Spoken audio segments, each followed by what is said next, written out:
In episode 9, part 1 begins with Sakura's dream again, but this time she was staring at the radio tower just as she did many times before, and she was in her pink battle costume. Miss McKenzie, who has the moon bell, is also there, and so is Kero, who's flying right next to her.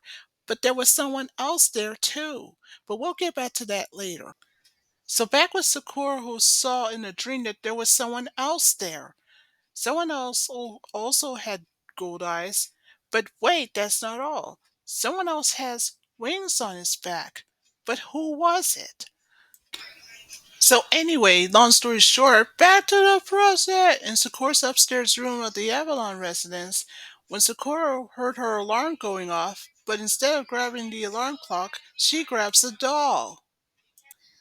So after she grabs the doll and looks at it very, very carefully. Oh, by the way, the doll was made by her best friend on her 10th birthday the previous year, the week before she found the cloud book, just like she did in her dreams, just within last season. So, back with the alarm clock that's now on the desk instead of on the headboard of the bed. Kero, who woke up and told her that the reason why her alarm clock's on the desk is because she wouldn't wake up and then just fall back to sleep again. He confessed that to Sakura. Then Kero just made his case to say, well, you're late again, as usual. Oh, give it a rest, Sakura said. Then Kero looks at the doll that her best friend made for her within a year ago. And the resemblance itself is very undeniable. It's wearing the same pink battlesuit as Sakura's dreaming about. And as for Sakura, she told Kero she has the exact same dream every single night, but this time it gets different every time. So after Sakura got dressed, that's when Kero asked her a question. Don't you think this doll looks a little strange? Like this outfit she's wearing? Well, anyway, Sakura took a look at that doll after Kero was finished looking at it. And that's when she realized the doll was wearing a pink battle suit, just like what Sakura was dreaming about. But Sakura says, I don't get it. And then she couldn't help but wonder, what are these dreams trying to tell her? And in flashback, we see Sakura in a pink bathsuit looking at the radio tower, surrounded by falling cards. And let's not forget, Miss McKenzie was also in her dreams. And that's still not all. There was someone else there too. Someone else with wings on his back. So, after that dream that she had previously, Kira asked her a question. What do you mean there was someone else with wings there? And then she realized, oh my goodness, I'm going to be late. And so she ran off to go downstairs. So meanwhile, downstairs, Sakura meets up with her best friend Madison and Lee. When Sakura opened the door, she apologized to her best friend and said that she is almost ready. Well, you better hurry up, Madison says, because we don't want to miss the train, so guess where they're going? They being Sakura, Madison, and Lee. They're going to the radio tower again for the second time, just like they did in episode 5. Oh, what's even better, there's an archery competition that's going on there between Miss McKenzie and Julian. And of course, Lee says, well, we won't be able to see it if you don't hurry up. He tells that to Sakura. So Sakura told Madison and of course Lee, I'm going to go pack up the rest of the picnic. I'll be right back. And so she heads off. So back upstairs in Sakura's room, Sakura was looking for Kiro, but instead he was already in Sakura's backpack and she was surprisingly in shock. That's when peeking in through the door were Lee and Madison. And then Kiro asked a question. Now, you don't really think I can pass up on a picnic lunch now, do you? So, anyway, now that Sakura has packed the picnic lunch, it's time for everyone to leave. So, meanwhile, on the train, anyway, Sakura couldn't help but wonder what happens next. There's only one last card to catch. And we know what this means. It means it's got to be one of those elements, but it'll be revealed later. So when Sakura asked Lee about it, he said that he isn't sure. So, Kiro comes out of Sakura's backpack to ask a question. Are we there yet?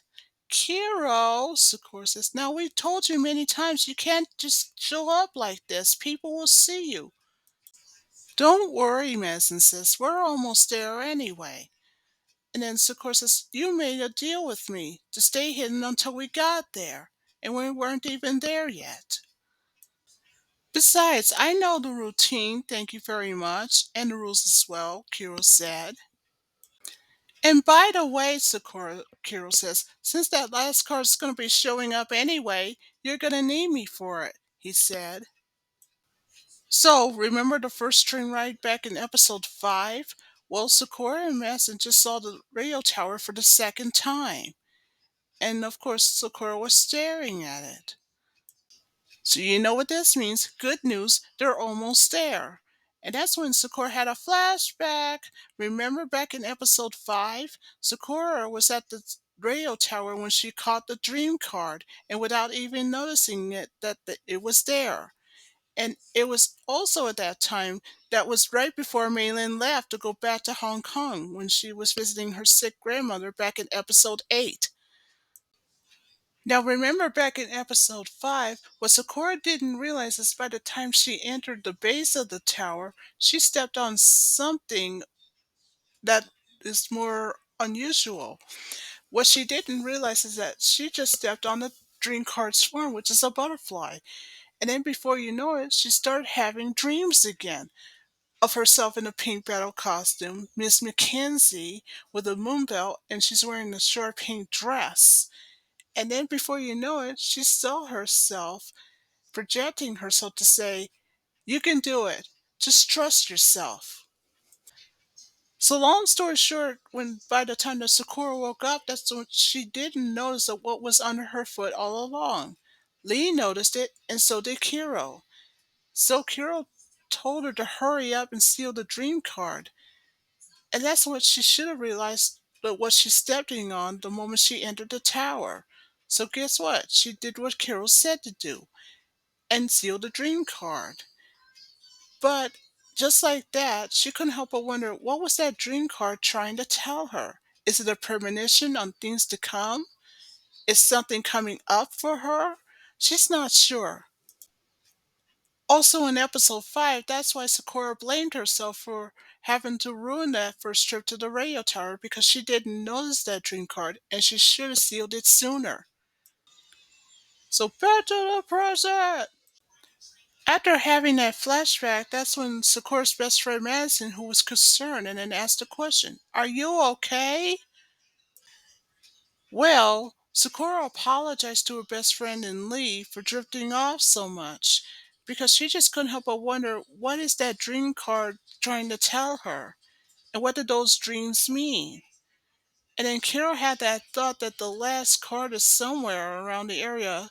So, you know what this means? That means Sakura, Lee, Madison, and Kero will be able to find it wherever it may be.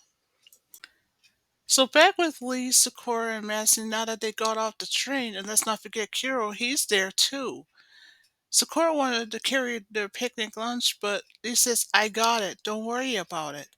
And that's when they arrived at the shrine. That's where the archery competition's taking place, as like I says, with both Julian and Miss McKenzie. So Sakura, just like what she did at the train, was asking Lee if the last card's gonna show up sometime. "I'm not even sure yet," Lee said. "But the way I figure it, Kira's right. We have to expect the unexpected no matter what," Lee said. So Sakura looked around a little bit and says, "I don't sense anything at the moment." Now Kiro in Sakura's backpack was asking, "Is it safe to come out yet?" So Lee told Kiro, "It's safe, but stay close."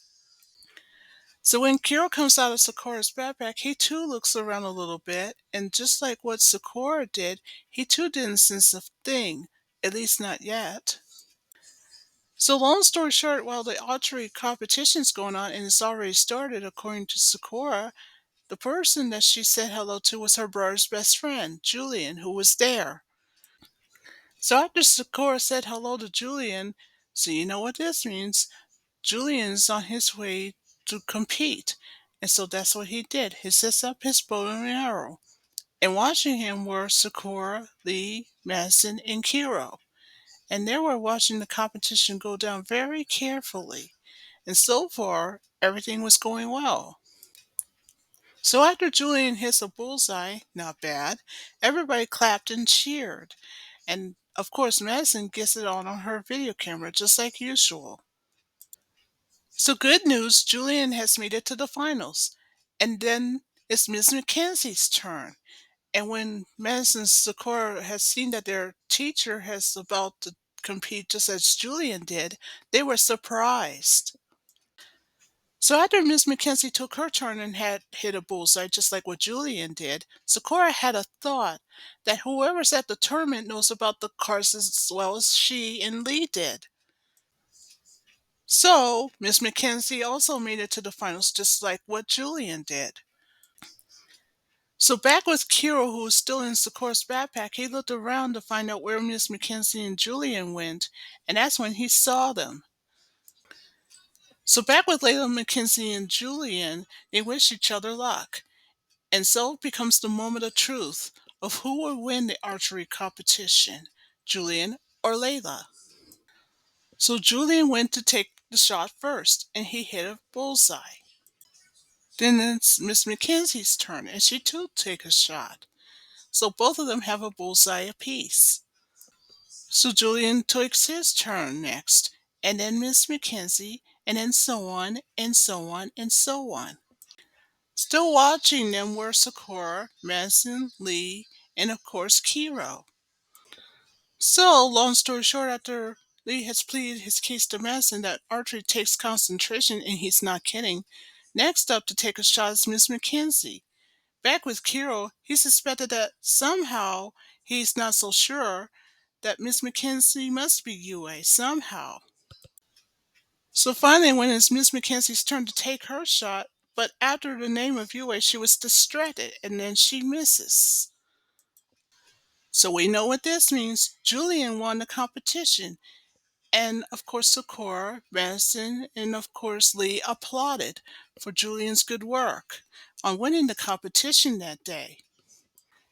As for Lee, speaking of which, he pleaded his case to say, I can't believe Miss Mackenzie missed because she somehow got distracted. So Sakura has a puzzled look like, what did you mean?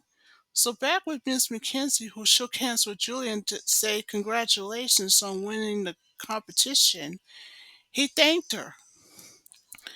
So later, after the competition was over, the first thing that Sakura did was to congratulate Julian.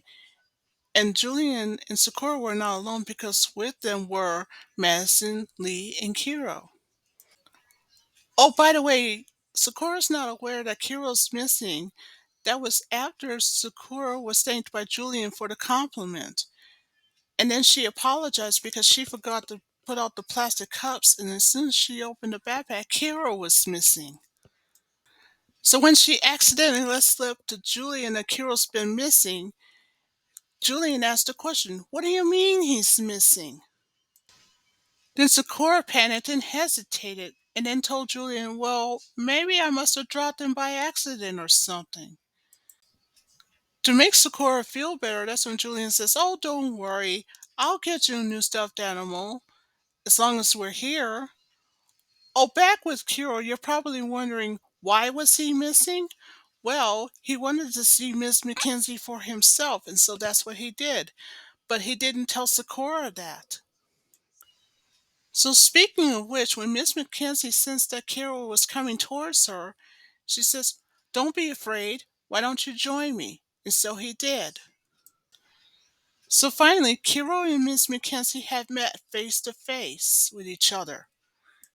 So what Miss Mackenzie said was, I'm glad that we have met when we did. I've waited a long time for this, she said. Then Kero pleaded his case to say, I'm surprised that you recognized me. So while Miss Mackenzie and Kero were busy talking to each other, back with Sakura, she was looking for him everywhere. So while Sakura was busy looking for Kero, and speaking of which, back with Kero and Miss Mackenzie, that's when Miss Mackenzie asked him a question. You didn't tell Sakura about what's to come yet, have you? And Kero said no. Not even about the final judgment, Miss Mackenzie asked. Again, Kero said no. Miss Mackenzie says, I'm glad to hear it because she says in her case that whatever was planned for the final judgment for Sakura, Miss McKenzie told Kero that it must not be interfered in any way. Don't worry about it, Kero says, because I know the routine and know my duty. Well, I know it as well as you do, Miss McKenzie said. So long story short, Sakura is still looking for Kero everywhere, and that's when back with Kero, who told Miss McKenzie that there's still one more card left to catch. So Miss McKenzie, although she agrees with Kero, she wanted to know if Sakura could pull it off. So long story short, back with Miss McKenzie and Kero, and that's when Kero answered Miss McKenzie's question to say yes, Sakura can pull it off. And then Kero says that once the last card is caught, it's now time for the final judgment. But it won't happen up until then. But then when Kero said that Yue would be coming to face her, that's when Sakura heard the name again, and then that's when she finally found Kero talking to Miss McKenzie. Then Kero just let something slip to Sakura to say, I had to go with you, but the problem is, I just don't know why. Then Sakura couldn't help but have a thought. Could it be Yue is coming? And that's what that was all about? And when her dream card is trying to tell her? And then it's when flashback, we go back to episode 7, just 2 episodes ago, before Maylin left. Then she remembers what the light and dark cards had said. Remember? It was at the time that Sakura School was having a play of Sleeping Beauty. Now remember, it was the light card who made a confession with Sakura to say it was her who set her free because she said, and I quote, that she's been inside Sakura's heart ever since the seal on the book was broken. Then the light card also told her something else, that even in the dark, you never gave up. You never quit. Then the light card form said that she's the one who acknowledged her and released her.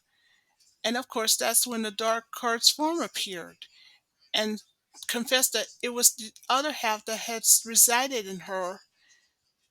And that's why they became light and dark at the exact same time. Both cards, that is. Then the light card said, there's something else. You are destined to rule these cloud cards, and we would like for you to be our master or mistress, whichever the case. Then both the light and the dark cards deduced Sakura one simple favor to seal them both. And that, of course, that's what she did. But the last words from the light and dark cards before they were sealed away for good, they said, do your best, Sakura, and good luck. And of course, the final judgment will come from Yue himself. So when both light and dark cards had mentioned Yue, Sakura was confused and then asked him, wait a minute, who is Yue? But then, and that's when the light and dark says that Yue has been with you all along. And one more thing, the light and dark card says, we're going to be right beside you no matter what, all the way. So anyway, back to the present. Sakura wants to know from Miss McKenzie what's going to happen, what's going on. Don't worry, Sakura, Miss McKenzie says. I'm sure you'll find out. That is, of course, if you're ready, Miss McKenzie said. And then Sakura says, I am. And Miss McKenzie nodded. So after Miss McKenzie looks at Sakura, she then looks at Kero. And Sakura couldn't help but think to herself, ready for what? And for who? So now back with Sakura, now walking with her best friend Madison, Lee, and behind them were Julian and Miss McKenzie. So what Madison wanted to know from Sakura, so let me get this straight. Lee and Miss McKenzie had actually met and they spoke with each other? Then Sakura said to Carol, I couldn't help but have a hunch. That's why Miss McKenzie is teaching our school just now, because she just realized that she had arrived after she found the cloud book itself. Then Kero speaks in his case to say that Sakura isn't kidding because he just said that Miss McKenzie just sensed that he was coming right before he could arrive.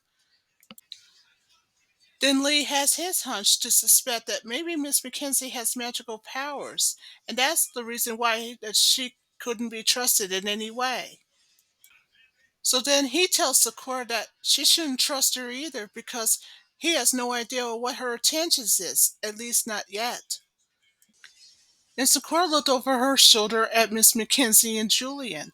And just like in Sakura's dreams, Miss McKenzie was wearing the exact same short pink dress. Then Sakura looks at the radio tower for the third time and then couldn't help but think to herself that whatever's going on, she's going to find out. And she's going to find out real soon. So just before nighttime, long story short, I'm not sure how Sakura got the yellow balloon, but she couldn't help but have this thought that what did the light card mean when it said that you had been with her all along? What was going on here? Then Sakura thought, how could this be possible?